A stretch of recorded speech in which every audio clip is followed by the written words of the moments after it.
Good day and welcome to Big Bad Tech. I'm your instructor Jim Pytel, and today's topic of discussion is prototyping boards. Our objective today is to take a close look at a common circuit building environment utilized in lab settings known as a prototyping board. We'll use the ohm meter function of our DMM to figure out what is connected to what, and build a couple series parallel and series parallel circuits on the prototyping board. Additionally, we'll discuss common misconceptions and pitfalls about prototyping boards and the steps you need to take to discover and avoid them. The prototyping board, commonly called a protoboard or a breadboard, is a reusable solderless circuit building environment in that no soldering is required to connect components. Components plug into holes in the protoboard and can be moved and removed as you see fit. The connections are temporary in nature and are used in laboratory and development environments to analyze circuits and test circuit functionality prior to committing to a final layout. Even if you're not enrolled in a lab and are strictly viewing this lecture because it was part of this playlist, stick around, because we'll use this opportunity to get some practice in interpreting ohm meter readings for continuity checks. If you are enrolled in a basic electronics class with an associated hardware lab, this is the battlefield on which most of your battles will be fought. It makes sense then to familiarize oneself with the terrain of this battlefield and to take tactical advantage of it, or at least avoid being channeled into pre-selected kill zones. One need look no further than Thermopylae, in which, if we are to lend credence to the movie 300, a handful of handsome bare-chested Spartans held back an army of deviant and deformed Persians strictly because they employed the terrain to their advantage, at least temporarily. It is this historical event that inspired my lifelong distrust of goat herders. This lecture will take a brief look at one manufacturer's version of a protoboard, specifically the Twin Industries TW-E411060. It is in no way meant to imply that all protoboards look this way, behave this way, or that I'm recommending this particular manufacturer's board over others. All I hope to do by the end of this lecture is to provide you with the skills, clues, and advice to enable you to investigate your protoboard and discover how your protoboard works. The protoboard is a perforated block of insulating plastic with numerous conductive clips under the perforations. The clips are often called tie points or contact points, but I prefer to think of groups of them as nodes for reasons I'll get into later. If the insulating plastic exterior was transparent, this lecture would be over because you could clearly see what is connected to what and where the clips are located. Problem is, we don't have X-ray vision, so we've got to use our ohm meter to perform a continuity test at various points on our board to see what is connected to what. It is at this time numerical literacy comes into play. In the absence of X-ray vision, you must be able to interpret numbers and their significance. This lecture makes use of previously covered material, notably the basic ohm meter lecture, available at the Big Bad Tech channel. If you haven't watched this lecture yet, by all means do so now. I'll be right here waiting for you when you return. Knowing how to use a DMM in ohm meter mode, we can now use it to perform a continuity check on our board and draw conclusions how it is constructed and how to best and most efficiently utilize it to tactical advantage when constructing a circuit and making observations. Before we do so, let's do a quick once-over of the board's exterior before we probe its depths. Up top, we've got a row of binding posts. The binding posts allow banana jacks from power supplies to be plugged into them. Additionally, a wire can be inserted into a hole or wrapped around the metal post and clamped by the screw-down portion of the binding post. This allows the incoming current from a power supply banana jack to be distributed to other portions of our circuit. The perforated plastic is divided into regions I'll call bus strips and terminal strips. The bus strips are identified by common colors running the length of them. In this case, this board has a pair of red and blue bus strips running across the top, one on either side, and two down the middle. Notice in addition to the colors red and blue, the bus strips are identified by a plus and a minus. This does not stop you from connecting the positive terminal of a voltage source to a bus strip marked with a negative terminal. You could wear a hat on your foot, but that is not its intended purpose. The three terminal strips, left, middle, and right, between the bus strips are each divided down the center by a channel, or a ditch. We'll discuss the purpose of this channel later. Notice the perforations on the terminal strips for this board are identified by numerical rows running left to right, and alphabetical columns running up and down like the columns of ancient Sparta. All three terminal sections, left, middle, and right, look the same. If you look close on this board, notice that it's exhibiting some signs of abuse, and that sections of it are slightly deformed, as if from excessive heat. A protoboard is not designed for high power applications, nor is it designed to run such applications for an excessive period of time. Upon receipt of a board exhibiting obvious burn marks in melted areas, ask for another one, or generally avoid using that burned or melted area. You should be able to use the ohm meter and figure out if things are still connected as intended, but the deformed perforations don't make for easy connections. The student responsible for the abuse on this board was failed all the way back to kindergarten and might have another chance to finish this lab in 12 years. The holes are identified by row, then column. On the left terminal set, this is hole 1A. Inside this same set of 5 on the left-hand side of the channel is hole 1E. On the other side of the channel is hole 1F. In the row below us are the holes 2A, 2E, and 2F. Are any of these holes connected by the conductive clips underneath, or are they connected in any other way to the binding posts or bus strips or to each other? I don't know. I suppose we could rip it apart and look at it, but I suggest a far more elegant and simple manner in determining this. We could use our ohm meter. Something with a high resistance is an open or not connected. Something with a low resistance is connected. Are the binding posts on this board connected to the bus strips? In this case, the red bus strip? Our Fluke 87 digital multimeter in ohm meter mode says no. The same thing can be said for the blue bus strip. It is not connected to the binding post in any way, shape, or form, nor are the binding posts connected to each other. What about the perforations inside similarly colored bus strips? Are they connected to each other? The ohm meter for any combination of holes inside this red bus strip says yes, they are all connected. Now, what if I took a wire from one of the binding posts and connected it to that bus strip? The ohm meter would now say that this binding post is now connected to all the holes inside that particular bus strip. That's the point of a bus strip, similar to a bus bar for a power distribution center. There's super handy points of distribution running across the top, one on either side, and if that's not enough, 2 down the middle. Now what about the red and blue bus strips? Are they connected to each other in any way, shape, or form? The ohm meter says no. My exceedingly strong recommendation about this observation is to keep it that way. More on this in a moment. What about the bus strip at the top? Is it connected to the similarly colored bus strips on either side? The ohm meter says no. What about the perforations within the side bus strips for a similar color? Are they connected to each other? The ohm meter says yes. This board has several sets of continuous red and blue bus strips that run vertically up and down it. Now go back to our binding post. What if I took a wire from a binding post and connected to the top bus strip of one color, and then I took more wires and connected those wires from any of the top bus strip points to any or all of the other bus strips of the same color? What do you think would happen? Basically, I'd be connecting all similarly colored bus strips together to that same binding post. Again, that's the purpose of a bus. It's a single point from which numerous outputs can be delivered. Can you think of a tactical advantage using this proto board for circuit building already? I can. Use the bus. No sense in having 50 long and confusing wires going back to a single binding post when you could take that binding post and distribute it down via the bus network. You can then use short and easily understandable wires to connect at any handy point anywhere on the convenient bus system. Your first protoboard circuits are going to be exceedingly simple, so don't get scared off just yet. I just want you to start thinking like this up front and get into good habits now, so that way when the time comes to build a confusing, complicated circuit later, it'll be easy then. Neat and easily accessible circuits are especially appreciated in digital electronics. Regarding those positive and negative or red and blue bus strips, these are often used to distribute respectively the positive and negative terminals of our voltage supply.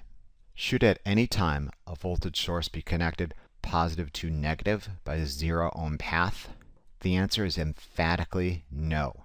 Red is red, blue is blue, plus is plus, minus is minus. At no point should the outgoing bus ever be connected to the incoming bus via a 0 ohm path. Let's step off the bus into our terminals. Is the bus connected to any of the rows in the terminal? Our ohm meter for any combination says no. What about points within the same row? Let's look at row 1, A through E.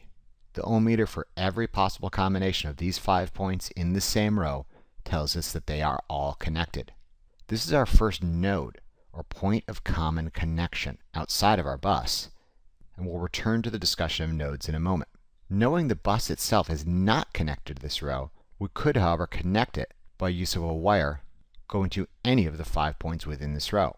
Now all 5 points would be connected to that bus. What about the set of 5 points in the same row across the channel? Points 1F through 1J. A similar check to our last one will reveal that all 5 of these points are tied together. However, these 5 points F through J on the right side of the channel are not connected to the 5 points A through E on the left-hand side. The ohm meter says so. Points 1F through 1J can be considered its own node, entirely separate from the node comprised of points 1A through 1E. Finally, consider connections between different numerical rows. The ohm meter for any combination of rows, even those in the same column, says the rows are not connected. Therefore, these rows can also be considered nodes, one on either side of our channel, and they are not connected to the nodes above or below them. After a couple of these observations, you can get a sense of an emerging pattern and realize your specific board's layout. And you can start making a very simplified map, where the binding posts are separate from each other in any of our bus and terminal strips. The red and blue buses are separate from each other, but all points within a specific bus are connected. And our rows consist of 5 interconnected points, a pair of which in each row separated by a channel. The easiest way now is to think of this board as a collection of nodes, where you place the components between nodes. You would never, ever, ever place one end of a component from one node back to the same node. If all points within a 5-hole node are connected together, this would be equivalent to taking a 0 ohm path and connecting them all together. And if you were to place both ends of a component into a single node, you'd effectively short it out by putting a 0 ohm path in parallel with it and removing it from consideration. This does not make sense in a schematic when you're viewing it at the nodal level, nor does it make sense when you look at the proto board from a nodal perspective. Components always go between nodes. You can go left to right, you can go right to left, you can go up to down, you can go diagonal or any other direction which your little cold heart desires. But my advice is to build a circuit so it's understandable, accessible, and for this level of instruction, almost exactly identical in appearance to your schematic. You don't have to do it this way though. You can make it a confusing jumble of identical wires, in no way identifiable or accessible. But like I said, you can wear a hat on your foot, but that's not its intended purpose. Start good habits now, and you'll be glad you did when you're building complicated circuits later. Consider this resistor with a brown, black, brown, gold 4-band color code. The color code says it's a 100 ohm resistor, but the ohm meter says it's 98.7 ohms. Good enough for me. This resistor gets the job. This is the one way this resistor could screw up the 100 ohm job I've asked it to do. One lead to one node, other lead back to the same node. What's the resistance of a 100 ohm resistor when parallel with a 0 ohm path? The answer is 0 ohms, and my ohm meter is telling me so. Don't do this. This is the #1 error I observed with protoboards, and is largely the reason I've developed this lecture, and for that matter the whole Big Bad Tech channel. Stop making this error. Learn to use your protoboard correctly. The way this resistor can do a 100 ohm resistance job is to provide a single 100 ohm path from one node to another node. Components go node to node, never to the same node. I can go left to right across the channel since points 1A through 1E and points 1F through 1J are not connected because of the channel, or I can go from row to row, even within the same column, because the rows aren't connected and are considered separate nodes. Either way, this resistor is doing the best it can by providing a single path from this node to that node with 100 ohms of resistance. Like I said, your choice about which direction you go, left to right or up or down. Just make it understandable and accessible. Let's add another resistor to the mix. In this case, it's one with a yellow, purple, brown, gold color code. We expect it to have 470 ohms of resistance, but our ohm meter says it's 465 ohms. Good enough. It gets the job. This guy's job is to link up with our 100 ohm resistor in a series path. Pause the lecture and see if you can determine what resistance you'd expect to observe for a series combination of these two resistors using their observed values. And most importantly, think about what the series combination of two resistors in a series path would look like on the protoboard. Remember, components go node to node. Here's a series combination of these two resistors in a vertical fashion. It looks like we're going from row 10 to 16 to 24-ish, all sticking within the G column. This doesn't matter because points 10F through 10J, 16F through J, and 24F through J are all separate nodes. Again, components go node to node. We're observing 564 ohms of resistance from one end of our series path to the next, very close to what we'd expect to observe. What about a horizontal series configuration? In this case, we're going from node 10A through E to node 10F through J to node 10A through E in an entirely different set of terminal strips. In this case, we're jumping over both our red and blue bus strips into the middle set of terminal strips. This is fine too, because we're going from node to node. Again, we're observing 564 ohms of resistance from one end of our series path to the next, very close to what we'd expect. Pause to consider this crazed, rage-inducing configuration, in which the 470 ohm resistor is shorted out because both ends of it are connected to the same node. In this case, the 470 ohm resistor is in parallel with a 0 ohm path, provided by the conductive clip connecting columns F through J inside row 10. The parallel combination of anything in 0 ohms is effectively 0 ohms, and the 470 ohm resistor is effectively removed from consideration. Therefore, our series path is now exhibiting only 98.7 ohms of resistance. In this case, the remaining resistor in our series path. If you do this and come to me looking for help, I'm just going to look at you with smoldering resentment and be like, listen, fuck. Fundamental changes need to be made in the manner in which you're employing this protoboard.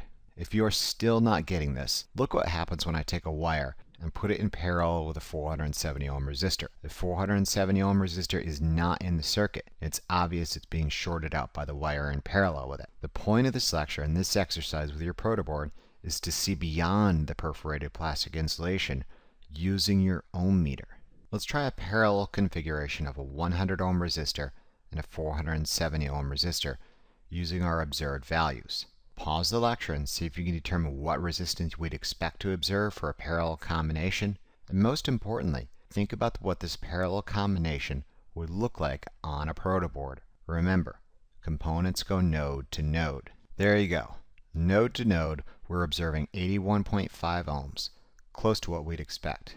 Let's add a third resistor to our mix. In this case, it's an 820 ohm resistor. The ohm meter says it's 810 ohms. But we're cool with it, so it gets the job. Since we've already talked about series and parallel, obviously I'm going to step it up a notch and talk about series parallel combinations of resistors. For this example, let's take our 820 ohm expected resistor with 810 ohms of observed resistance and place it in series with the observed value of our parallel combination of the 100 and 470 ohm resistor. Pause the lecture and see if you can determine what resistance you'd expect to observe for this series parallel combination. Most importantly, think about what the series parallel combination would look like on a protoboard. Remember, components go node to node, and there is more than one right answer, and an infinite combination of wrong answers. Here is one configuration of the series parallel combination, and we're observing 892 ohms of resistance, very close to what we'd expect. This rendition is a little cramped, and if we had to do some detailed analysis using our voltmeter or an ammeter, or other functions of the DMM we haven't yet covered, we might be a little pressed for space. There's plenty of room to expand on our protoboard, and by all means, let it all hang out and get comfortable. Here's the exact same series parallel circuit expanded out using some additional wires and space on our protoboard. If it helps you visualize this physical layout, here's the schematic redrawn with the series parallel configuration and the red and brown wires clearly indicated, as well as the position of the leads of the ohm meter. This is still the same series parallel configuration of an 820 ohm resistor in series with a parallel combination of a 100 and a 470, and the ohm meter is still reading the same observed total resistance of 892 ohms. However, I'd much rather work on this circuit with this layout than my previously cramped and confusing configuration. Your choice. Develop circuit building skills now, and you'll be glad you did later.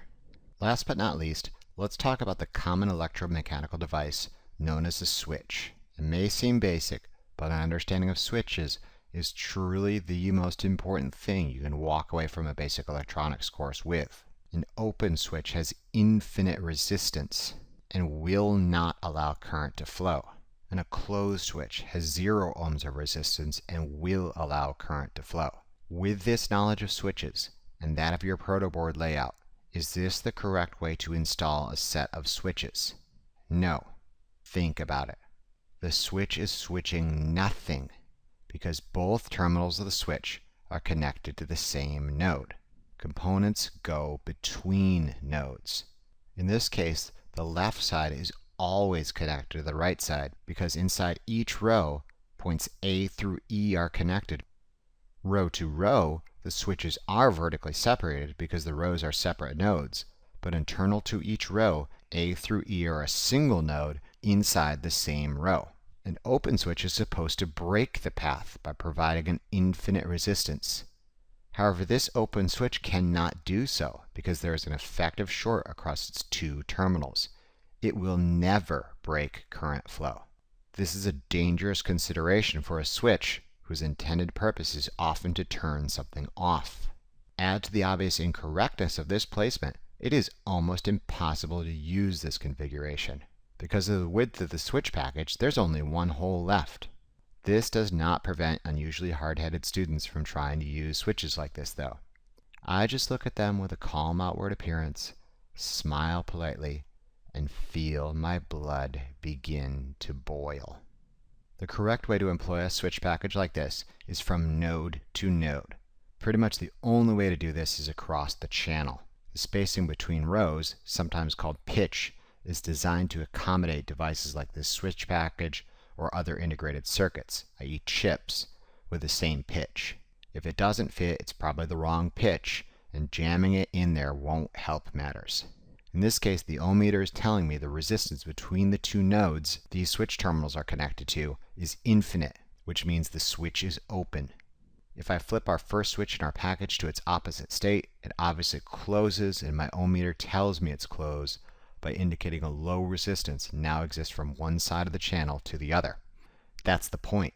A switch is like a little drawbridge for electrons that selectively prevents or allows them to cross the channel. If you want to think of it in these terms, that's cool by me. Just don't take a component and hook both sides of it to the same node and expect it to work like it was hooked up from node to node. Again, components always go from node to node, and you should be able to use your DMM in ohm meter mode to figure out what is connected to what and develop a nodal map for the protoboard you'll be commonly using in lab. A final note about protoboards is the common misconception among students is that the board is at fault. I am not ruling out this remote possibility, but it is not the board. It has never been the board. It never will be the board. It's your circuit on the board. It's the manner in which you constructed your circuit or the manner in which you are attempting to make observations about your circuit. It's you, and you need to figure out how to use your board to fix your circuit. Figure it out. That's your job. I never said it was going to be easy. If you've been following these lectures in their intended sequence, you're progressively developing more and more skills that will allow you to troubleshoot increasingly complex circuits. By now, you should know how to perform a continuity check using a DMM in ohm meter mode. In summary, it's not the board. Alright, that about wraps it up for this brief intro to the prototyping board. Remember to take time and do a thorough reconnaissance of the battlefield before the battle begins. You'll be glad you did. In conclusion, this lecture took a close look at a common circuit building environment utilized in lab settings known as the prototyping board, commonly known as the protoboard or the breadboard. We used the ohm meter function of the DMM to figure out what is connected to what, and built a couple series, parallel, and series parallel circuits on the prototyping board. Additionally, we discussed common misconceptions and pitfalls about prototyping boards and the steps you need to take to discover and avoid them. Remember to review these concepts and practice these techniques as often as you need to really drive it home. Imagine how well lab will go if you know what you're doing. Thank you very much for your attention and interest, and we'll see you again during the next lecture of our series. Remember to tell your Lazy Lab partner about this resource, and be sure to check out the Big Bad Tech channel for additional resources and updates.